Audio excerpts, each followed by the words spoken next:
Saudi அரேபிய தூதுவரின் பங்கேற்புடன் இடம்பெற்ற தென்கிழக்கு பல்கலைக்கழக பட்டமளிப்பு விழா. தென்கிழக்கு பல்கலைக்கழகத்தின் 17வது ஆண்டு பொது பட்டமளிப்பு விழா நேற்று சனிக்கிழமை 3 பல்கலைக்கழகத்தின் பிரதான அரங்கில் நடைபெற்றது.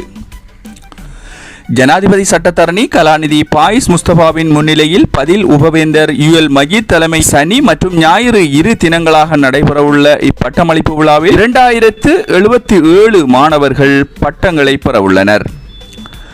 முதலாம் நாள் முதல் அமர்வில் உயர் நீதிமன்ற நீதியரசர் யசந்த கொடகொட பிரதம அதிதியாக கலந்து கொண்டார். 2ஆம் நாள் அமர்வில் கலனி பல்கலைக்கழகத்தின் பொருளாதாரத்துறை பேராசிரியர் கலாநிதி சீதா பி பண்டாரவும், 3வது அமர்வில் இலங்கைக்கான சவுதி அரேபிய நாட்டின் தூதுவர் காலித் பின் ஹமூத் அல் கஹ்தானியும் கலந்து கொண்டு சிறப்புரையாற்றினர்.